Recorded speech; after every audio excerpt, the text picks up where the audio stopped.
saya ingin menyampaikan kata pengantar dulu ya. Dengarkan bahwa kita baru saja mendengarkan putusan Hakim Tunggal pra peradilan. Nah, sebagai insan yang taat hukum, tentu kita menghormati putusan tersebut. Walaupun tentu kita memiliki pendapat yang berbeda, ya. Tapi tetap saja ini adalah putusan yang memang first, final, and binding, yang kita harus hargai. Ya. Hanya memang ada beberapa catatan yang perlu disampaikan. Sebagai contoh misalnya, tadi dikatakan bahwa putusannya tidak relevan lagi untuk mengajukan pra peradilan terhadap pasal-pasal yang menersangkakan Mas Roy. Kalau kami merasa relevansi itu bukan jawaban hukum ya. Yeah. Karena relevan itu lebih pada timingnya kalau tadi. Tadi kan dikatakan kenapa waktu ditetapkan sebagai tersangka pada tanggal 7 November 2025 tidak segera mengajukan pra peradilan.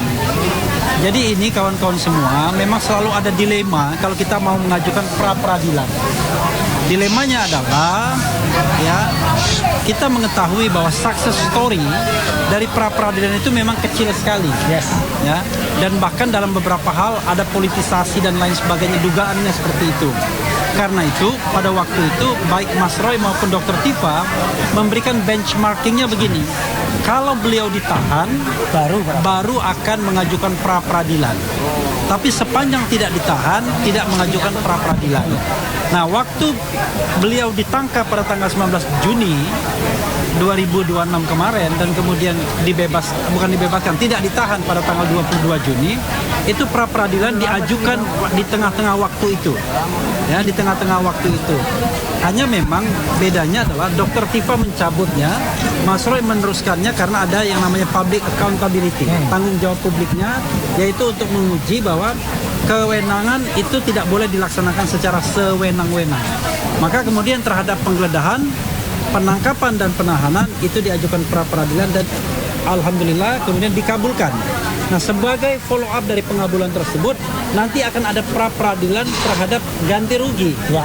Jadi ganti rugi ini bukan untuk kepentingan kita. Kalaupun nanti dapat ganti ruginya, kita akan sumbangkan ke yayasan, fakir miskin, anti yatim dan lain sebagainya. Nah, adapun ini, ya namanya ini bukan Mas Roy siap atau tidak siap untuk pokok perkara. Ini adalah the lawyer's way. Ya. Ini adalah jalan lawyer, jalan kuasa hukum untuk melihat bagaimana kita membela klien kita. Nah, pra peradilan ini yang kemudian diperkuat institusinya melalui KUHAP nomor 20 2025 yang baru ini memberikan peluang bagi kita untuk menguji sesungguhnya dan kemudian menyetop pokok perkara untuk sementara waktu apakah pasal-pasal penersangkaan itu memenuhi minimal 2 alat bukti atau tidak. Unfortunately, sayangnya Hakim Tunggal pra peradilan tidak menjawab itu. Mereka menjawab timing, katanya sudah tidak relevan lagi. Padahal yang kita tantang sebenarnya adalah apakah penyidik Polda Metro Jaya memiliki minimal 2 alat bukti untuk menersangkakan Mas Roy menggunakan pasal 32 ayat 1 yang ancaman hukumnya 8 tahun. Selama proses persidangan tidak dijawab sesungguhnya. Bahkan mereka tidak mampu menghadirkan satu saksi pun untuk memperkuat argumen bahwa ada saksi, ada ahli yang sudah dimintai keterangannya sehingga pasal ini bisa digunakan untuk menersangkakan Mas Roy. Nah, itu substansinya. Tapi rupanya Hakim pra peradilan buang badan, menyerahkan kepada pengadilan pokok perkara nanti mungkin di PN Jakarta Timur agar bisa kemudian katanya memeriksa kualitas dan yang lainnya jauh lebih katakanlah lebih lebar kesempatannya. Padahal kita tahu bahwa nggak enak loh jadi terdakwa itu kan. Siapa bilang kemudian waktu, tenaga dan lain sebagainya. Tetapi apapun itu sekali lagi kita hormati putusan ini dan tentu kalau ditanyakan pada Mas Roy apakah Mas Roy siap untuk pokok perkara, at any time kita siap.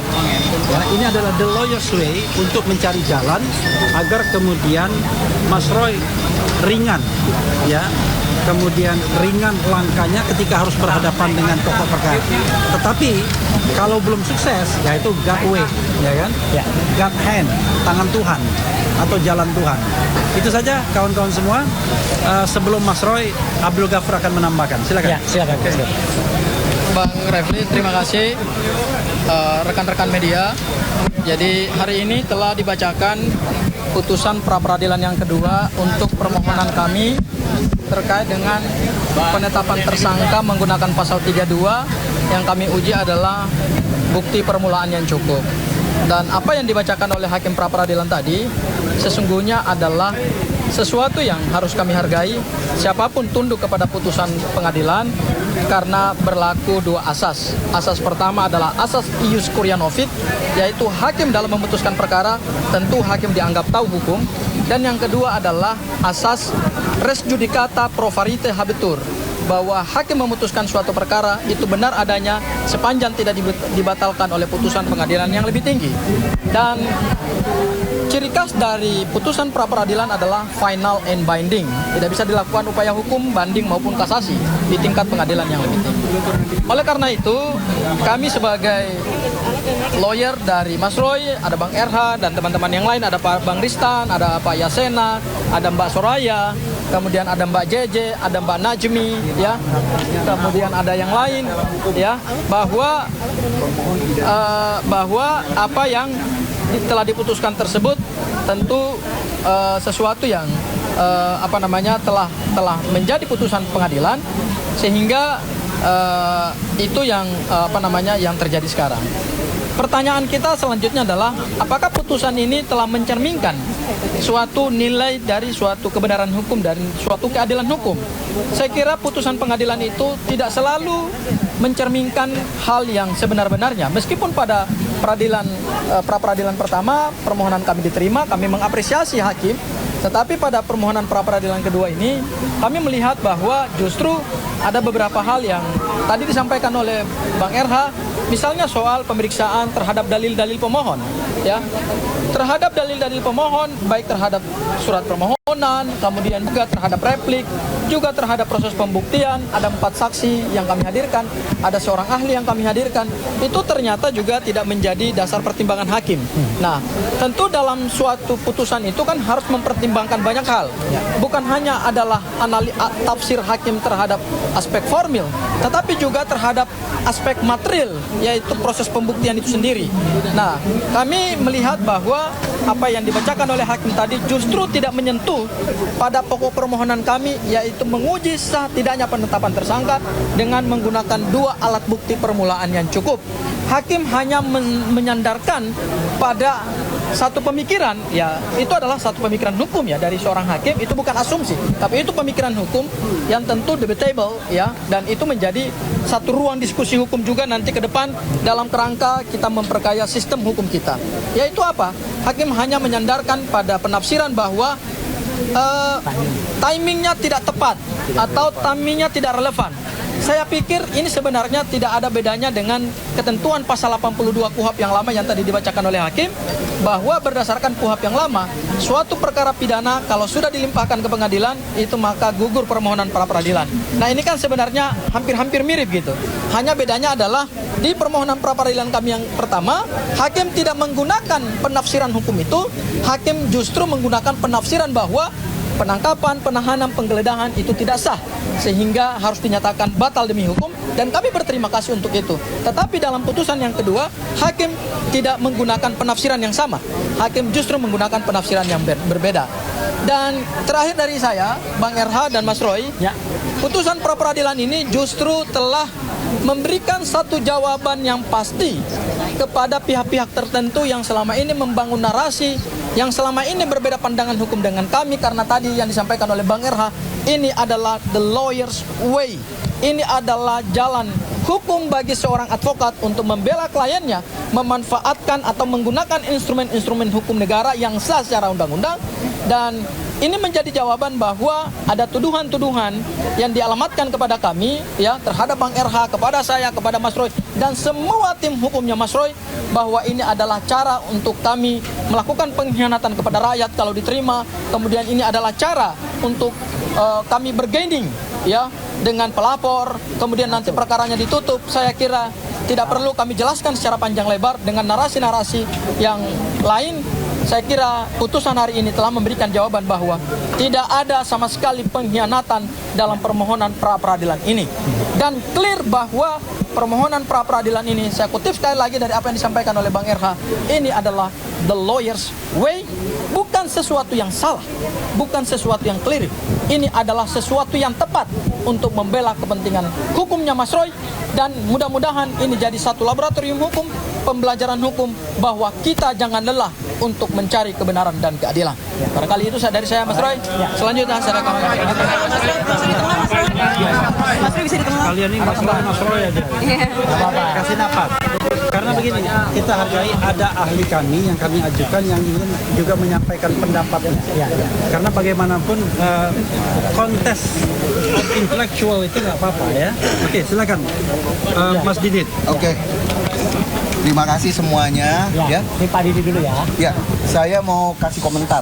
Kita tidak boleh mengkomentari putusan, tapi kita boleh mengkomentari pertimbangan hukum hakim. Itulah yang jadi masalah. Yang pertimbangannya adalah kita mengajukan pra-peradilan secara parsial itu disalahkan. Kemudian dikatakan menyalahgunakan kewenangan pra-peradilan. Yang mana itu asumsinya hakim pertimbangannya. Yang kedua, kalau dia bilang begitu, artinya putusannya tidak boleh menolak, tidak dapat diterima karena hanya kualitas. Itu ngawur, itu tidak profesional hakim kalau begitu. Kalau yang namanya dia bilang hanya bicara soal katanya begini, ini memecah. Siapa bilang kalau misalnya kita ada ditetapkan 5 pasal, kita keberatan 1 boleh. Kenapa nggak boleh? Kita keberatan atas misalnya pasal pembunuhan, ya boleh. Yang lainnya penipuan, pencurian. Iya, saya ngakuin, saya mencuri, saya menipu. Tapi saya tidak membunuh, saya keberatan dengan pasal itu. Dan itu pernah dilakukan oleh tim lawyer ini, ya, keberatan tentang 1 pasal. Tidak dibilang begitu pertimbangan hukum, ya, luar biasa ini. Dan kalau misalnya menyalahgunakan wewenang, tidak ada. Kita pemohon itu adalah pencari keadilan, bukan orang yang memiliki wewenang. Menyalahgunakan wewenang pra-peradilan itu siapa? Itulah yang membuat putusan, yang menyalahgunakan kewenangannya dia, ya, sebagai pembuat putusan. Di pertimbangannya itu yang kacau. Nah, materi ini menunjukkan bahwa hakim dalam membuat pertimbangan tidak profesional. Itu bisa dilaporkan. Nggak bisa itu kayak begitu, ya. Membuat analogi sendiri di hukum pidana material sudah dilarang. Pasal 1 ayat 2 bahwa pidana tidak boleh dengan analogi. Tetapi di hukum formil pun harusnya demikian. Tidak boleh dengan asumsi, ya. Bagaimana sih orang namanya? Kalau kita aja waktu diperiksa saksi, saya diperiksa sebagai ahli, diberikan waktu yang terbatas, buru-buru. Udah jam segini, cukup. Mau diperiksa semuanya, nggak bisa. Semua pasal diulas, bisa berjam-jam. Harusnya hakim memberikan keleluasan untuk pembuktian, tidak buru-buru, ya. Itu juga tidak profesional. Itu menghalangi, ya, keadilan, ya. Percuma kalau kayak begitu. Pertimbangan hukum yang sangat tidak bagus. Oke, gimana Mas Roy? Tenang Mas Roy. Bentar dulu. Kalian ini harus info. Mas Roy, panjangan Mas Roy. Bentar, saya dengerin Mas Refli dulu. Ya, kita hargai pendapat, ya. Kita harus bedakan pendapat lawyer Mas Roy dan pendapat ahli, ya. Pendapat ahli tentu independently, jadi pendapat yang terpisah, bukan bagian dari tim, tetapi adalah pendapat ahli yang kami ajukan dan kita hargai bahwa itulah pendapat dia yang mengatakan bahwa putusan ini ngawur, ya.